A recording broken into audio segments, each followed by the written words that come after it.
On se retrouve dans Punchline pour parler de cette 20e journée de mobilisation des Gilets jaunes. Ce sera demain. De nombreuses villes, on va en faire la liste, se protègent par crainte des violences. On va parler du grand débat avec des propositions toujours très variées de la part des ministres. Là aujourd'hui, c'était la suppression de la redevance télé proposée par Gérald Darmanin. On verra ce que en pensent nos invités. On parlera aussi de la campagne pour les élections européennes sur fond d'inquiétude évidemment liée au Brexit avec ce troisième vote défavorable du Parlement britannique. On est ce soir avec Karim Zerebi. Bonsoir Karim. Bonsoir. Jérémy Clément, bonsoir. Bonsoir. Vous êtes chef d'entreprise et président du ralliement d'Initiative Citoyen, oui. Un mouvement Gilets jaunes. Nous sommes avec Jeannette Bougrab, bonsoir, essayiste, bonsoir. Ancienne secrétaire d'État, et Nicolas Bouzou, bonsoir, Bonsoir. économiste, auteur de ce livre avec Luc Ferry, Sagesse et folie du monde, qui vient chez IXO. Voilà, j'ai tout bien dit. On va commencer par la mobilisation de demain, 20e samedi, les forces de l'ordre toujours évidemment fortement mobilisées. Plusieurs villes interdisent les rassemblements dans leur centre. Avignon, Saint-Étienne, Rouen, Brest, Paris, les Champs-Élysées seront fermés. Bordeaux sera une ville morte. Écoutez le dispositif policier énoncé par Christophe Castaner. Nous aurons demain pour toute la France un haut niveau de mobilisation à nouveau parce que ce que nous voyons, c'est au fond assez peu de monde qui manifeste. 30 000 personnes qui manifestent, c'est très peu. Mais systématiquement, dans presque toutes les manifestations, des actions violentes, des tentatives d'attaque contre les institutions et contre les femmes et les hommes, comme on l'a vu ici à Lyon, comme on l'a vu la semaine dernière dans de nombreuses villes de France. La force du ministère de l'Intérieur, c'est la résilience, c'est la préparation. Il y aura demain un nombre important de policiers une nouvelle fois engagés. Jérémy Clément, Bordeaux, ville morte demain, de nombreux centres-villes fermés. Qu'est-ce que ça vous inspire ? Ça m'inspire qu'il y ait aussi bien des réponses politiques qu'une structuration citoyenne. Parce qu'on a déjà toutes les questions et les réponses qui ont été posées sur la table depuis un bon moment maintenant. On sait qu'il y aura peut-être plus de questions, mais qu'il n'y aura pas plus de réponses. Donc il est temps qu'on laisse aussi nos commerçants tranquilles. Je veux dire, aujourd'hui, les citoyens, les Gilets jaunes sont dans la place.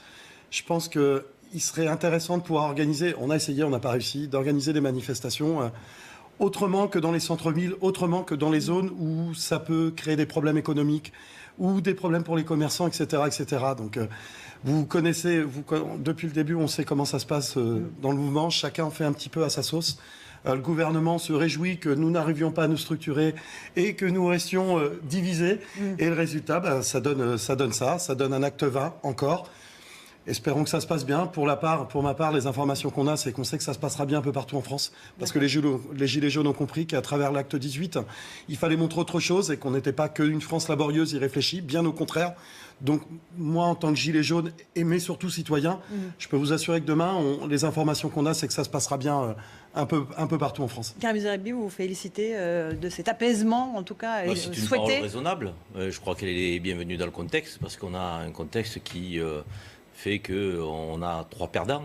D'abord les Gilets jaunes, parce qu'à chaque fois qu'ils partent désordonnés comme cela, ressort quelques violences qui ont tendance à être amalgamées au mouvement d'origine, et donc ça les pénalise en termes d'image. Et on a vu que si les Français sont encore à 50 et quelques pourcents en sympathie avec ce mouvement, on était quand même un peu plus de 80% il y a quelques semaines. Donc la stratégie n'est pas bonne et elle n'est pas révisée. Donc c'est quand même dommage. Perdant parce que le gouvernement n'apporte pas de réponse politique, et le fait qu'il traîne comme ça, qu'il génère une colère dans le pays qui n'est pas bonne, et puis perdant pour nos commerçants. Il faut penser à eux quand même. Je veux dire, il y a des chiffres d'affaires aujourd'hui qui s'écroulent, il y a des salaires qui disparaissent, des emplois qui disparaissent, et des salaires évidemment avec. Et donc on rajoute à la colère, à la difficulté de la difficulté. Donc ce contexte n'est pas sérieux, on ne peut pas continuer comme ça encore éternellement. Non, puis il est évident que les commerçants, à un moment donné, c'est des gens aussi qui se sont investis, qui ont pris des risques, qui embauchent. Il est temps, les commerçants ont soutenu le mouvement au tout début jusqu'à ce qu'il y ait des points de blocage qui puissent devenir vraiment gênants pour leurs affaires. Alors, on ne va pas faire le laïus des bons, des mauvais commerçants. Moi, j'ai envie d'englober un petit peu tout le monde et de dire que oui, bien sûr que c'est important qu'aujourd'hui, les centres-villes de partout en France, ils puissent travailler sereinement. Et c'est pour ça que j'encourage, moi, tous les Gilets jaunes à pouvoir organiser des manifestations qui sont dans des zones qui sont sécurisées, où on peut éviter de la casse, des casseurs, de la violence, où on peut éventuellement, peut-être à ce titre, peut-être un jour être entendu. Alors, je ne pense pas que ça soit par le gouvernement actuel. Je pense qu'il faut être lucide. Il va encore se passer beaucoup d'eau sous le pont. Sous les ponts. Ouais, oui. Jeannette Bougrab, quand le ministre de l'Intérieur dit le seul but aujourd'hui des manifestations, c'est d'agresser les policiers, il n'y a plus aucune revendication. Je crois qu'il est dans un rôle très politicien, en l'occurrence, parce que il y a véritablement des gens qui ont manifesté, qui se sont pas sacrifiés, mais un peu quand même pour demander des meilleures conditions de vie. Mais il est dans une posture où il a besoin de mobiliser ses troupes, et donc il est dans l'excès. Mais on peut pas dire une telle chose, en fait. C'est exagéré, et je suis pas sûre que ce soit très productif. Nicolas Bouzou. Mais je pense que c'est un mouvement qui sert plus à rien. En fait, non, mais même pour les gilets jaunes, je veux dire, je suis pas gilet jaune, mais même pour les gilets jaunes, ça ne sert plus qu'à dégrader l'image des gilets jaunes. Il est passé de 85% à 50% de soutien, et on va passer à 45% et à 40%. En fait, non, mais ce qui m'intéresse, c'est que il y a aussi l'essoufflement du grand débat. Il n'y a pas de... Il n'y a pas de véritable contre-pouvoir dans ce pays. C'est ça ce qu'on est en train de payer en ce moment. C'est-à-dire qu'il faut que les gilets jaunes, s'ils veulent être efficaces... Je ne suis pas conseil des gilets jaunes, j'en fais pas partie. Mais si j'en faisais partie, je me dirais il faut trouver maintenant des débouchés structurés. Donc il faut soit des débouchés politiques soit des débouchés syndicaux. Pendant très longtemps, quand même, c'était les syndicats. C'était les syndicats qui organisaient ce type de choses. Mais là, vous voyez bien que ça ne mène plus à rien, parce qu'il n'y a plus de communication avec le gouvernement, parce que le soutien des Français diminue, parce que même si vous êtes quelqu'un d'absolument formidable, mais enfin, n'empêche qu'il y a quand même toutes les semaines des casseurs et qu'on est obligé de fermer les centres-villes.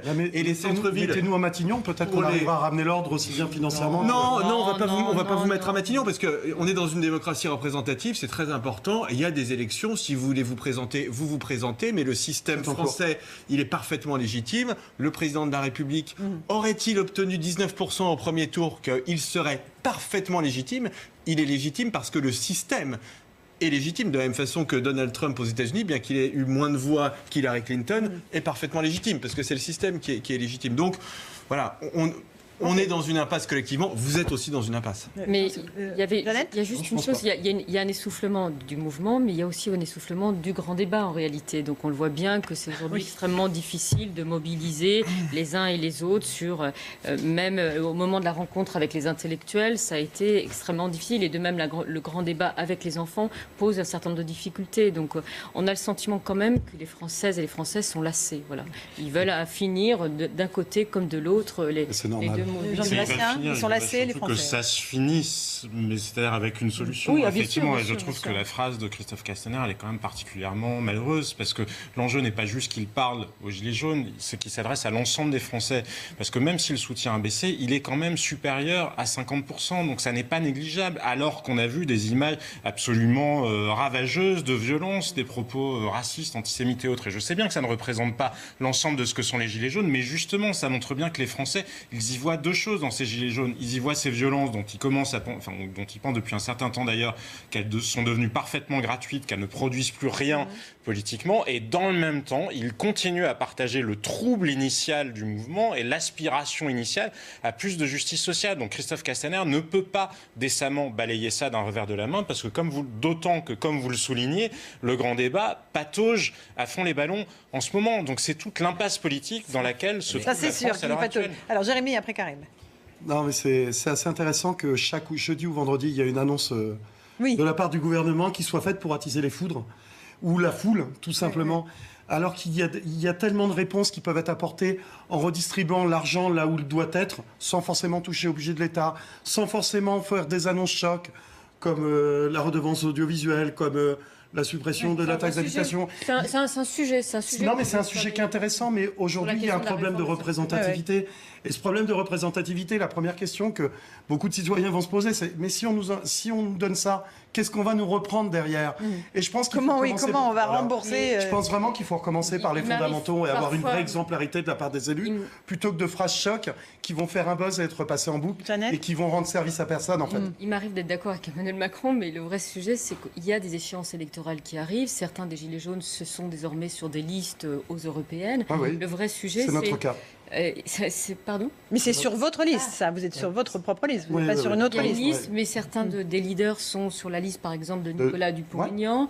Et donc, le vrai sujet, est-ce que l'abstention va être très élevée ou pas? Parce que là, ce serait ainsi un signal fort. Parce que, comme Nicolas le dit... Elle est bien partie pour.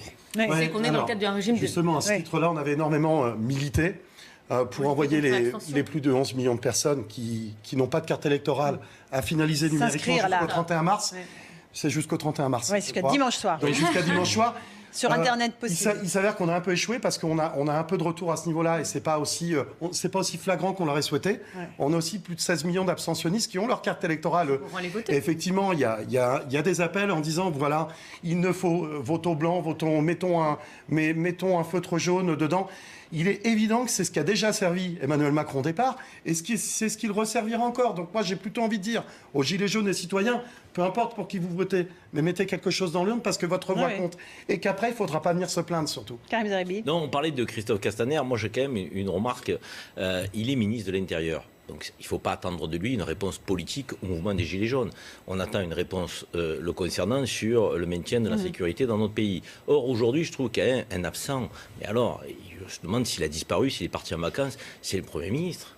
Il est où sur le mouvement des Gilets jaunes ? Mais on ne l'entend pas. Il a fait un débat. S'il y a une réponse, il y a plusieurs semaines. Au-delà du débat, aujourd'hui c'est fini les débats. Enfin, depuis le 15 mars, on nous dit la fin du grand débat et il va y avoir des annonces. Mais au lieu d'avoir des ministres qui s'amusent à lancer des ballons d'essai en disant non pas qu'ils les lancent en tant que ministre, mais ils les lancent en tant que citoyen.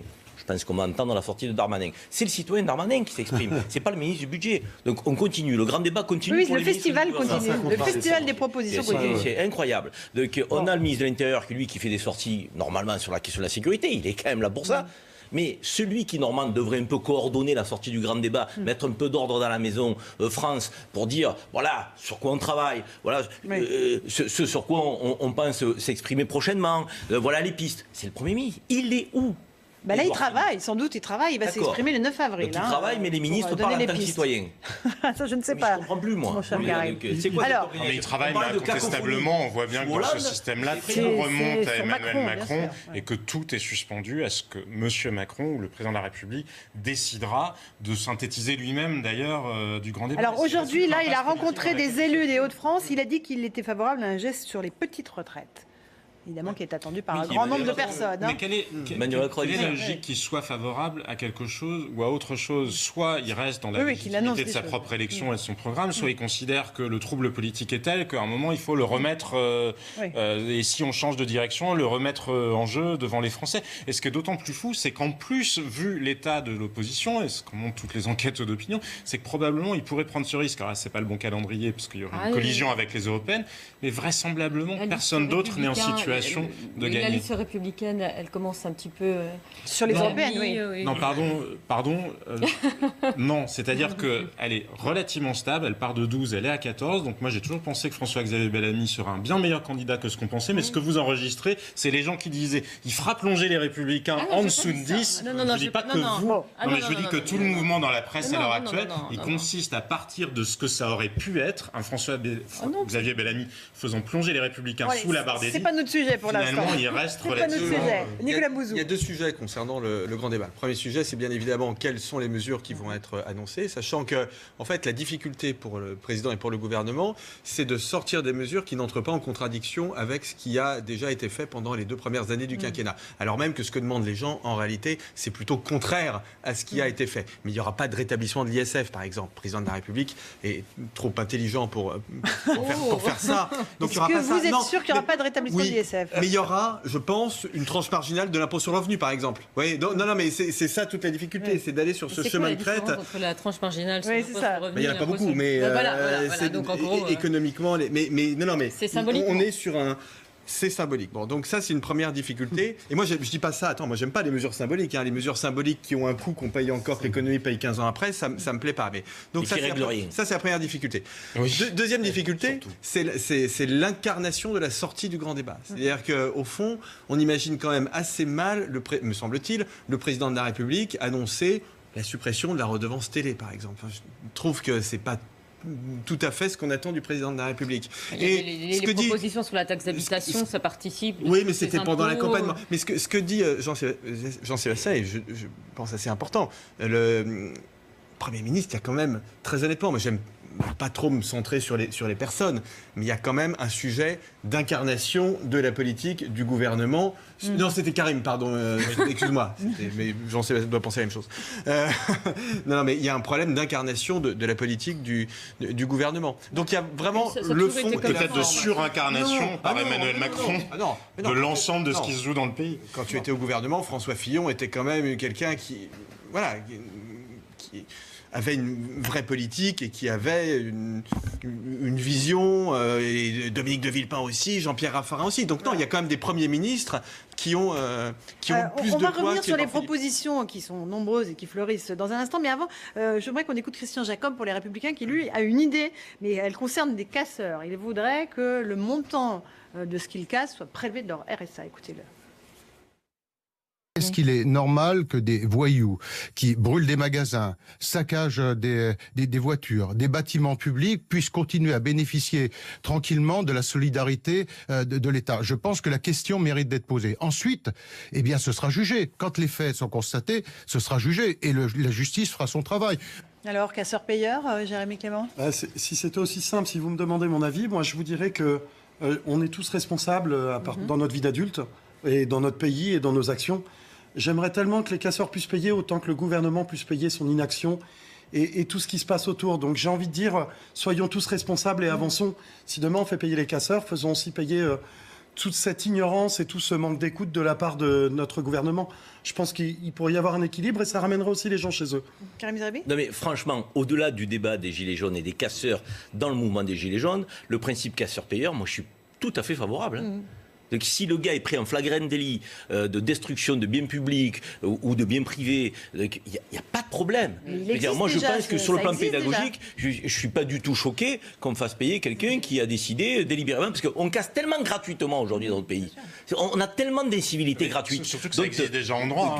Logique, si vous cassez quelque chose, c'est votre responsabilité civique en cause. Il est temps que les violences s'arrêtent. Ça fait 4 mois et demi passés. Je pense que c'est des amendes. Là, on parle d'amputer le RSA. Non mais là, c'est des mesures qui sont politiciennes et démagogiques en réalité. C'est de la démagogie. Ça, c'est pour Christian Jacob. Oui, mais c'est parce que en réalité, c'est de penser que forcément ceux qui cassent sont au RSA et qu'en gros, il n'y a que les pauvres qui vont aller casser. Vous m'enlevez les mots de la bouche, je vous remercie. C'est tout. C'est surtout que ça créerait une inégalité, effectivement, entre celui qui est au RSA et celui qui ne bénéficie pas d'aide publique et qui ne serait pas amené à payer en quelque sorte.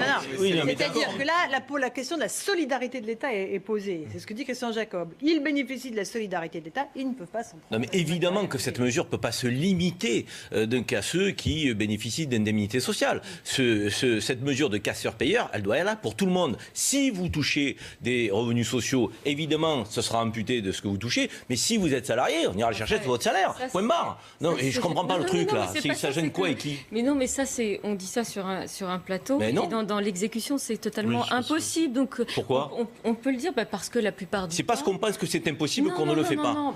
Et que tout est permis. Je crois. Alors, sincèrement, ce qui est triste en réalité, c'est de stigmatiser autant, en tout cas les gens et de culpabiliser et de montrer qu'en réalité, ceux qui ont le RSA, forcément, c'est... Non mais sur le RSA... Juste, Karim, avant qu'on continue la discussion, qu'on revienne sur cette information qui nous parvient par l'agence France Presse, elle concerne Geneviève Leguet, cette manifestante de 73 ans qui a été blessée samedi dernier à Nice.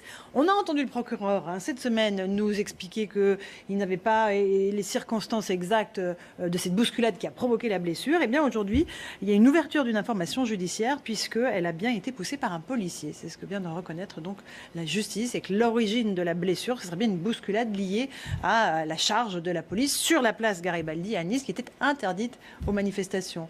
Jérémy Clément, vous pensez qu'effectivement c'est important que la justice se saisisse de ce cas ? Je pense que c'est important qu'elle se saisisse de ce cas, mais de tous les autres, aussi bien dans un sens que dans l'autre. On vient de rebondir sur des violences et de la casse. Rebondissons aussi là-dessus. Tout le monde a vu que cette dame, avec ses convictions, elle était complètement inoffensive, aussi bien moralement que physiquement. À un moment donné, manifestation déclarée ou pas déclarée, il est forcément possible pour un professionnel de pouvoir l'éviter. Maintenant, il est hors de question de se placer dans un sens ou dans l'autre. Je pense que la réponse, elle ne sera que sur le champ institutionnel, elle ne sera que sur le champ politique. Et on sait une chose, ça ne se réglera pas, que grand débat, conclusion du grand débat le 15 avril, tout ce qu'on veut, rien ne se réglera maintenant. Donc il est temps de pouvoir s'asseoir autour d'une table, de discuter et de commencer à se structurer et construire. Et ça va être le plus important. Karim Zeribi, sur le cas de Geneviève Leguet, encore une fois, on en a très longuement parlé en début de semaine, il y a eu beaucoup d'émotions, il y a eu des manifestations à Nice, à Paris, en solidarité avec elle.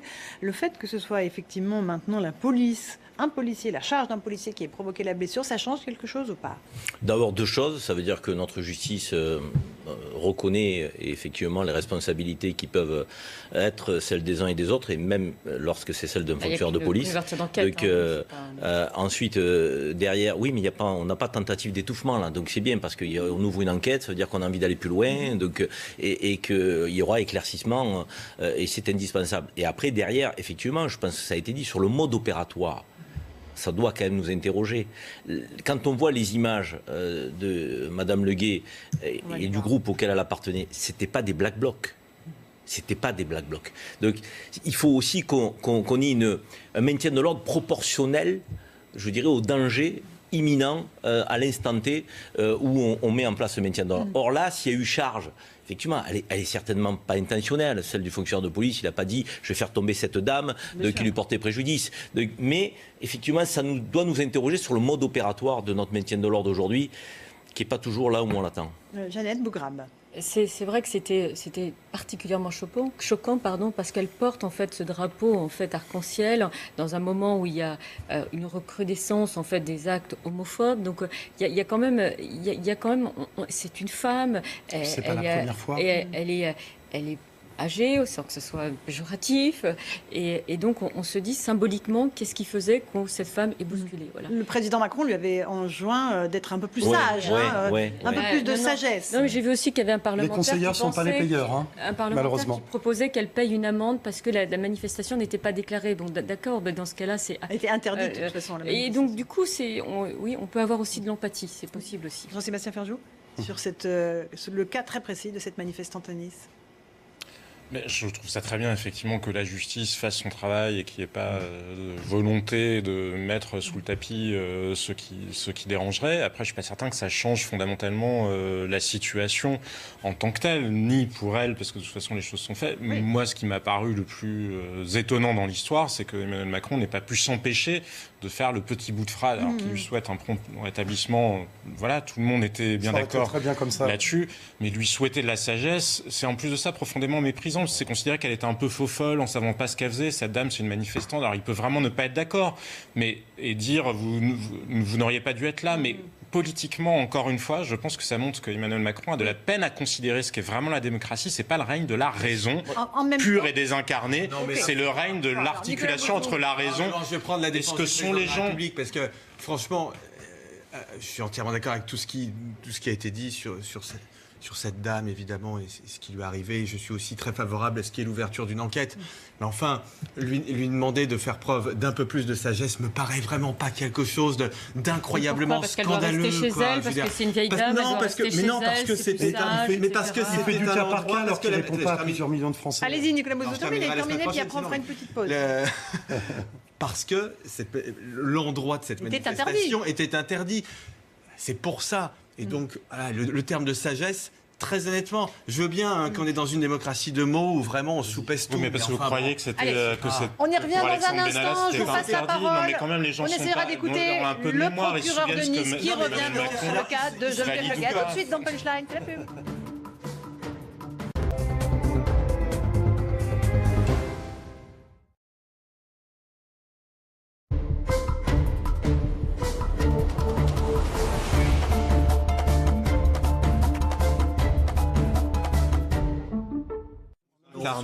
On se retrouve sur Punchline avec nos débatteurs qui sont en pleine forme, qui ont profité de la pause pub pour continuer à débattre. Nicolas Bouzou, Jeannette Bougrab, Jean-Sébastien Ferjou, Karim Zeribi et nous avons Jérémy Clément, gilet jaune.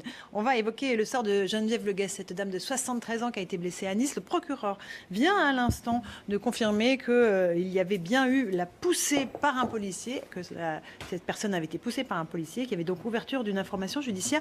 On va réécouter Geneviève Leguet. Elle avait été interviewée par notre correspondant CNews juste avant son accident. L'arrêté, on l'a pas eu. Donc moi ce matin à la télévision, j'ai vu qu'on ne pouvait pas manifester à Nice dans certains endroits. Donc on a donné rendez-vous ici à 10h pour se rassembler pacifiquement. Vous voyez, j'ai un drapeau de la paix, donc pacifiquement. Tout à l'heure, il nous a dit de dégager. On a tellement chanté fort qu'on n'a même pas entendu ce qu'il a dit. Ça pas à cette place, même si on vous le demande. Ben écoutez, on la quittera quand on voudra. Dans un premier temps, ils nous ont bien bousculé. Ils ont bien bousculé Florence, moi aussi, et Radija. Mais on on a résisté et du coup ils se sont arrêtés. On leur parle parce que ce sont des pères de famille, voilà, on leur a dit mais vous respectez pas les femmes, vos mères, vos grands-mères, et quand même je crois qu'on leur a touché un peu le cœur. Voilà, Geneviève Leguet, donc, qui a bien été poussée par un policier lors d'une charge de la police dans une zone interdite à la manifestation. Karim Zeribi, la question que je me pose, c'est demain, il y a plein d'endroits qui seront interdits aux manifestations, les Champs-Élysées à Paris, il y aura Avignon, Bordeaux, Ville-Morte demain. Est-ce qu'on ne va pas avoir affaire encore une fois à des gens qui vont venir juste pour provoquer les policiers? Et là, je ne parle pas de Geneviève Leguet. Tout à l'heure, je parlais de discernement dans le maintien de l'ordre. Je crois que c'est fondamental, très franchement. Quand on entend Madame Leguet, quand on la voit, donc, elle ne représente pas de danger. Donc, même quand une zone est interdite, donc, effectivement, donc, on vient, effectivement, quand on est fonctionnaire de police... Réponse proportionnée. Réponse proportionnée, expliquer, écoutez... Mais après, charger dans ces conditions-là, ça n'est pas normal. Moi, je suis plutôt rassuré ce soir du message qui est envoyé de la justice républicaine. C'est une justice qui apparaît ce soir équitable, qui ouvre une information judiciaire, qui va enquêter, qui va servir d'image. Il y a eu de nouvelles images. De nouvelles images qui démontrent que le policier peut-être concerné. Ça, c'est très important. Très dur de M. Castaner ce soir. C'est quand même... On n'est pas... L'image qu'il donne... La justice fait son travail, c'est bien. Pour montrer un petit peu d'image positive aussi, j'ai un ami gilet jaune qui manifeste le samedi, qui m'envoie un message pour demander aussi des nouvelles du CRS qui a fait un malaise cardiaque. Vous voyez, il n'y a pas que de l'incohérence chez les gilets jaunes. Et c'est un gilet jaune de chez moi, de Montargis, qui m'envoie des messages 1 ou 2 fois dans la semaine, pas plus. Donc, mais il faut sortir de cette confrontation gilet jaune, force de l'ordre, qui est complètement stupide, je veux dire, qui n'a aucun sens. Évidemment, il y a eu des erreurs de toutes parts, de toute façon. Et donc vous n'êtes pas inquiet pour demain, pour la non, je suis pas inquiet pour demain, plutôt parce que ceux du 7 avril. Pour avoir échangé avec beaucoup de gilets jaunes suite à l'acte 18, il est hors de question qu'on laisse le... Beaucoup de gilets jaunes ont compris que ça faisait les faveurs du gouvernement en place et d'Emmanuel Macron que de laisser acter des samedis contre les commerçants, contre la violence. Vous ne faites pas campagne. Ça sera la même chose le 7. Mais c'est ce qu'on fait déjà. Ça n'a plus de sens, c'est les manifestations. Mais c'est ce qu'on fait déjà. Maintenant, je ne suis pas... Donc vous n'irez pas manifester demain? Non, mais je n'ai pas manifesté samedi dernier en soutien aux commerçants, aux policiers et à la casse et aux violences qu'il y a eu. Et demain, je ne manifeste encore pas.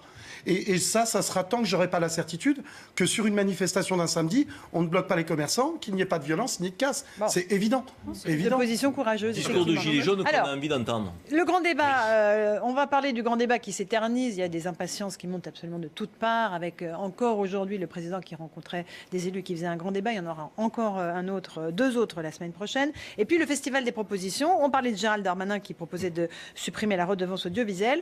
Il y a Xavier Bertrand qui lui a proposé autre chose ce matin. Écoutons-le, ça concerne la TVA.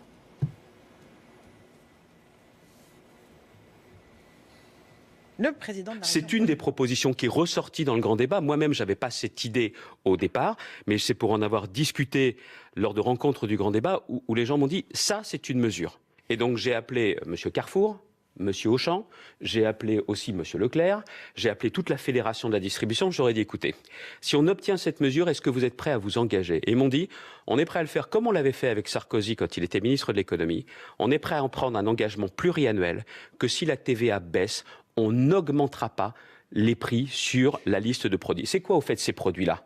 C'est notamment les produits alimentaires de première nécessité, c'est aussi les produits pour les bébés. L'alimentation bébé, l'hygiène, les couches, ça coûte un fric fou tout ça. Voilà, ça coûte un fric fou. Et il s'agissait bien sûr de supprimer la TVA sur 100 ou 200 produits de première nécessité. Une des revendications, une des possibilités, encore une fois, de redonner du pouvoir d'achat, Nicolas Bouzou? Non, mais très marginalement. Enfin, pardonnez-moi, mais je vous dis... Si ça fait 20 € par mois, c'est pas rien, dit Xavier Bertrand. Écoutez, je me permettrai de vérifier les calculs de Xavier Bertrand, qui est quelqu'un de très sérieux par ailleurs, mais si on baisse les... il faudrait voir déjà le coût de cette mesure, parce que la TVA, c'est quand même un impôt qui rapporte beaucoup d'argent, donc si on diminue ça...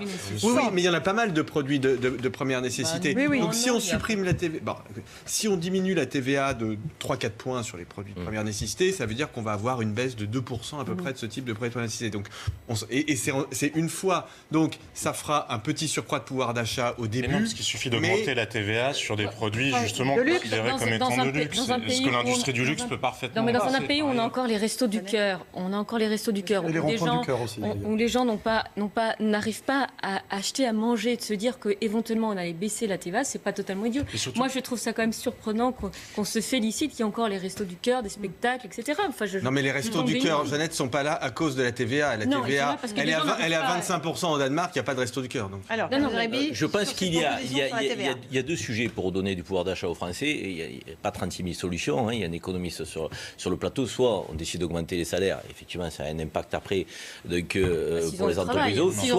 S'il y a du travail. Attendez, je peux terminer.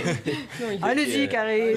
Soit on décide d'augmenter les salaires, je répète, parce que c'est effectivement, on peut augmenter le pouvoir d'achat en augmentant les salaires par des mécanismes techniques qui restent effectivement à définir. Soit on fait en sorte que les dépenses contraintes des Français soient allégées et la TVA à taux zéro sur les produits de première nécessité fait partie de ces mesures que l'on peut prendre. Frédéric Lefebvre, en son temps parlementaire, avait fait une étude très sérieuse là-dessus. Il avait dit la TVA à taux zéro sur les produits de première nécessité, ça nous coûte 7 milliards. Si on augmente d'un point sur les produits de luxe, on va en chercher 10. Donc on gagne 3 milliards. Non, mais c'est parfaitement défendable, effectivement. Après, le problème, quand on dit augmenter les salaires, c'est qu'on ne peut pas juste demander aux entreprises comme ça d'augmenter les salaires sans que pour autant leur activité ou leur rentabilité, elle, se soit accrue. En revanche, il ne faut pas être défaitiste sur la croissance. C'est-à-dire que quand on regarde les pays qui nous entourent, tout le monde n'est pas au même niveau de chômage que la France. Quand on regarde là les indicateurs de l'INSEE, eh ben, la France fait systématiquement moins bien que la zone euro, que la moyenne de la zone euro depuis maintenant 2012.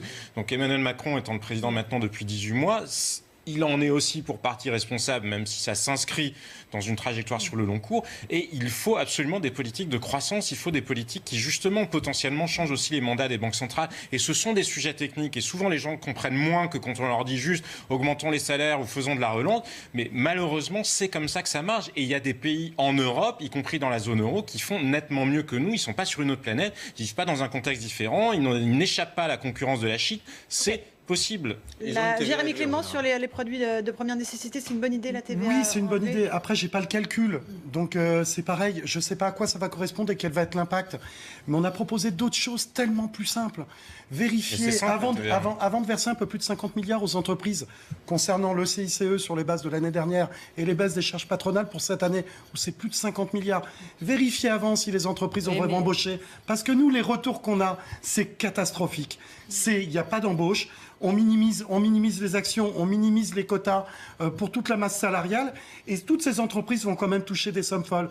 Ça, on a de l'argent qui dort. C'est monumental en termes de pouvoir d'achat pour ramener un équilibre, pour ramener les gens à la maison et ce n'est pas utilisé. Et ça, c'est juste une des seules études que nous, les Gilets jaunes citoyens, avant d'être gilet jaune, on a demandé, c'est ce genre de choses. On n'est pas allé sur des mesurettes pour avoir 200 millions par-ci, 300 millions par-là. Nous, on n'a rien privatisé. Vous voyez ce que je veux dire? On ne cherche pas à enlever les richesses de la France, on cherche à les répartir. On est content qu'il y ait des gens riches en France.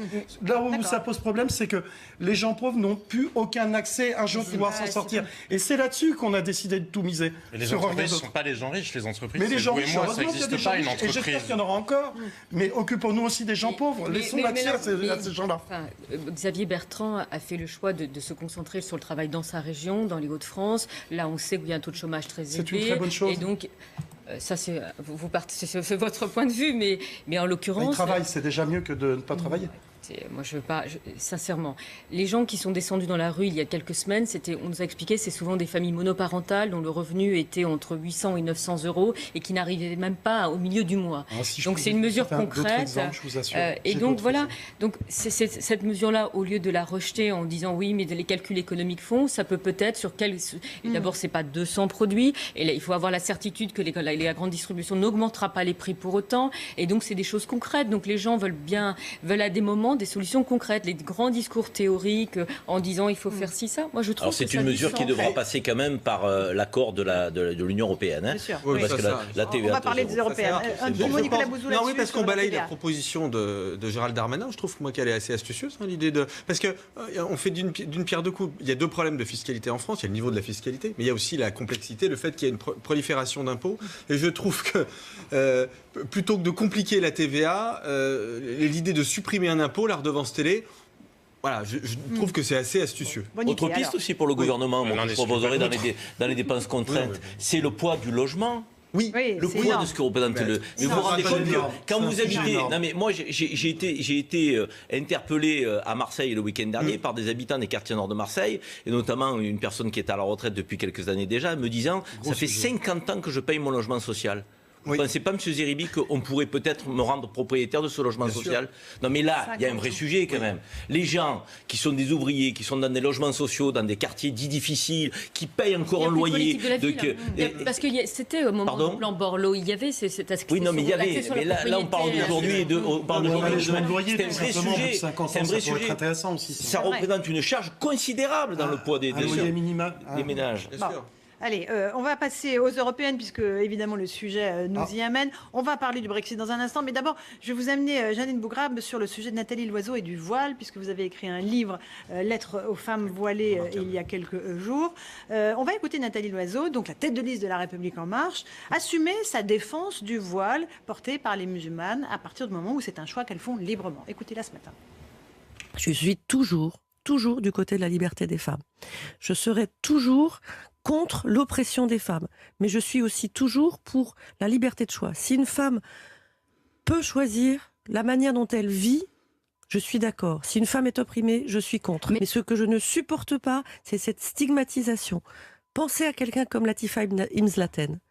C'est la mère d'une des victimes de Mohamed Merah. C'est une personne remarquable. C'est quelqu'un qui défend nos valeurs de tolérance, de vivre ensemble, d'humanité. Cette femme porte un voile. Est-ce que j'ai le droit de la critiquer? Est-ce que je dois la montrer du doigt? Sûrement pas. C'est sa liberté, je la respecte. Jeannette Bougrabe, votre réaction? Je trouve que ces propos sont déplacés. Voilà, c'est déplacé parce que quand on sait qu'une avocate iranienne vient d'être condamnée à 38 ans de prison et plus de 140 coups de fouet pour avoir défendu, en tant qu'avocate, des femmes qui refusaient, qui ont ôté ce voile, qui est un symbole d'abord d'oppression des femmes, d'expliquer que, en gros, parce qu'on dénonce ce voile qui a été détourné, instrumentalisé par les islamistes, je trouve qu'il y a quelque chose d'indécent. Voilà. Au moment où, effectivement, il y a le procès de ces femmes détenues en Arabie Saoudite, des femmes qui sont condamnées à des coups de fouet, nous expliquer que, bon, le voile, moi je défends les femmes. On n'a jamais dit qu'on attaquait celles qui portaient le voile.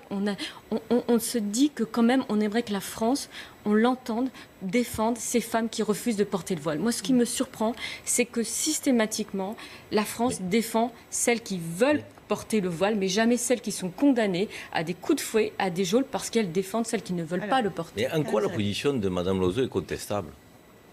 J'arrive pas à comprendre. La laïcité, rien que la laïcité, que la laïcité. C'est le contexte. On ne veut pas accepter, parce que nous sommes dans un pays qu'il y a des règles civilisées, la laïcité, la République, qu'une femme soit contrainte de porter un voile lorsqu'elle ne souhaite pas le porter. Ça, il faut être avec une fermeté, je dirais, sans faille.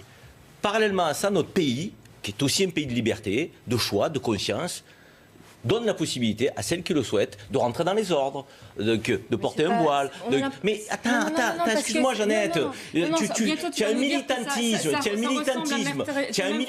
sur cette question qui est irrationnelle. Donc tu confonds tout. On te parle de femmes françaises qui ont la liberté de choix, tu nous amènes en Iran. Mais vous prenez un dialogue apaisé. La femme iranienne, on est avec elle. Mais évidemment que la femme saoudienne, on est avec elle. Évidemment que ce que vivent ces femmes-là, on est tous derrière, à 2000%.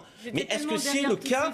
Est-ce que c'est le cas de toutes les femmes françaises qui portent le voile? On a oublié des cas de cette jeune fille qui a été brûlée dans un local. Mais bien sûr, on ne nous dit jamais il n'y a pas de violence faite aux femmes en France, ça n'existe pas.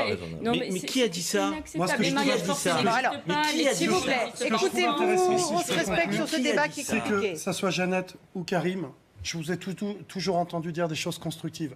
Et ça fait un peu bizarre de vous voir un peu en désaccord parce que tout ce que vous pouvez faire, normalement, ça va toujours dans le bon sens. Donc, mais heureusement, je pense que ça finira bien aussi. Ce qui est contestable dans l'argumentation... Non, mais Karim, ce qui est contestable dans l'argumentation de Mme Loiseau, ça n'est pas ce qu'on entendait là. C'est qu'elle fasse l'équivalent... Non, mais parce que, pour le coup, effectivement, on a le droit de porter un voile, pas une burqa. dans la Parce que mesure la où on villa n'est n'est pas pas contestable dans le cadre de la Sauf loi que française. comment elle le justifie? Pas dans le passage qu'on a vu là. Elle le justifie en disant que c'est la même chose que le voile de Mère Teresa, ce qui est la même logique qu'Aurélien Taché avec le serre-tête catholique, ou de Christophe Castaner qui pensait que sa grand-mère portait un voile pour aller à la messe. Mais c'est profondément différent. Pardon, il y a un voile qui représente le respect vis-à-vis de Dieu, un peu comme la kippa, ça se passe entre vous et Dieu. Donc après, si vous considérez que vous devez respecter Dieu, vous vous voilez ou vous n'allez pas à la messe si vous êtes un homme en tongs ou en string.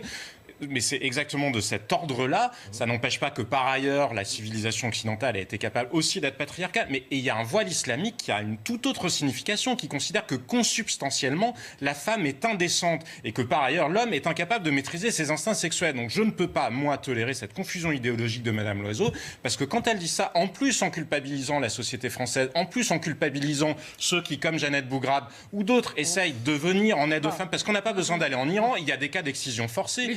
Il y a des cas de jeunes filles françaises qu'on renvoie au bled pour se marier à 14 ans ou à 15 ans. Elle fait quoi, Madame Loiseau, contre ça? Et ça, tout ce que tu viens de dire, c'est à confondre avec une femme qui déciderait de porter le voile. Mais non, mais moi, c'est à confondre. Non, mais Karim, on n'est pas en train de parler des femmes qui portent le voile, on est en train de parler de l'argumentaire de Madame Loiseau. C'est pas la même chose. Mais non, Karim, on est en train de parler de Nathalie Loiseau. Elle porte pas de voile. C'est pas le voile qui est en cause, c'est l'argumentaire de Madame Loiseau. Elle parlait de la femme de ce militaire qui s'est fait tuer par Mera. Donc cette femme-là, on va lui enlever le voile. Mais on n'a jamais dit ça. Non, Sébastien, laissez juste parler Jeannette. On n'a jamais dit ça. Et de prendre cet argument-là, c'est quand même assez fallacieux. Moi, je trouve ça pas injuste.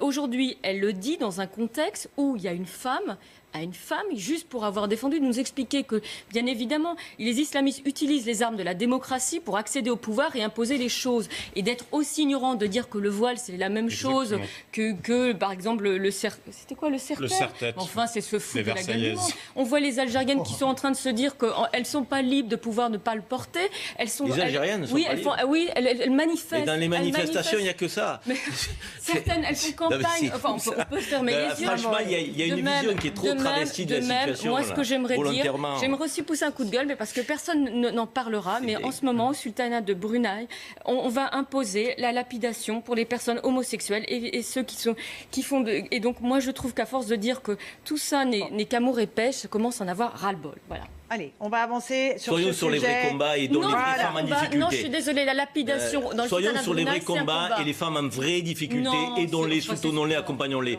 Mais les femmes libres de conscience, laissons-les quand même avec leur liberté de conscience, croyez-moi. Sinon, on ampute aussi des valeurs françaises de notre civilisation. Et celles-là, effectivement, vous voulez les attaquer. Nous, on a aidé au sein de l'association Les Ronds-Points du Cœur tout récemment une dame qui avait le frigo vide dès le 5 du mois. Et en lançant un appel au sein des Ronds-Points du Cœur, donc de l'association nationale, on a des gens qui, autour de chez cette dame, ont été remplis le frigo et se sont mis en relation pour être sûr que cette dame, elle ait toujours à manger.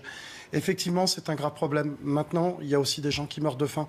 Et c'est vrai que se recentrer sur ces choses-là, peut-être que, voilà, on n'est pas... Attendez, il y a eu 250 morts liés au terrorisme islamique. Alors, moi, je veux bien qu'on me dise que c'est pas un problème. Et la majorité des morts... Voilà, mais me dire que c'est pas tous en même temps. Pourront changer les choses. Moi, je pense qu'on peut changer les choses. Et je rappelle faisons-le. Et je rappelle quand même sur ce plateau que la majorité des victimes de l'islamisme sont des musulmans. Alors, dans notre pays, Jeannette Bougrab, vous faisiez allusion aux attentats du Bataclan et de Charlie Hebdo. Mais enfin, quand on voit ces femmes qui sont totalement voilées, qui sont parties faire le djihad, m'expliquer elles sont dans une forme de tolérance et d'empathie, j'ai du mal un peu à le croire. Mais qui a dit ça de quoi? Mais donc voilà, maintenant, on parle des femmes du djihad. Mais pourquoi on confond? Le voile a un mais pourquoi volontairement on mélange tout?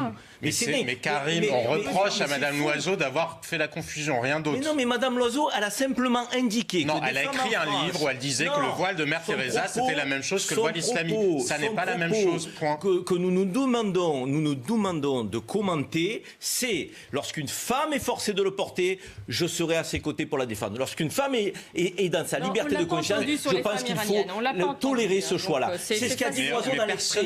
Si vous contestez ça, vous contestez la laïcité. Karim, je suis désolé de vous le dire. Karim, pardon, mais c'est pas parce que là, cet extrait-là porté là-dessus que Madame Loiseau n'a pas écrit le livre qu'elle a écrit. Vous ne pouvez pas faire comme si elle l'avait pas écrit. Arabie Saoudite, partout si vous voulez. Là, on parlait de femmes françaises avec la laïcité en face. C'est-à-dire que c'est encore à cause d'une personne de la République En Marche qu'on débat inutilement. Sur les questions, non, juste un point. Sur la question de la fin, sur la question du voile. La question, si ça se limitait à cela, ce serait une chose. Mais quand on voit que certaines refusent, par exemple, dans des milieux hospitaliers, qu'un homme les ausculte parce que ce sont des femmes, est-ce que des médecins refusent de consulter parce que c'est une femme? Est-ce que c'était le débat? À chaque fois, et parce qu'en réalité, derrière cela, il y a une idéologie. Il y a une idéologie. Donc on peut se dire que c'est limité au voile, mais derrière, c'est par exemple exclure l'autre.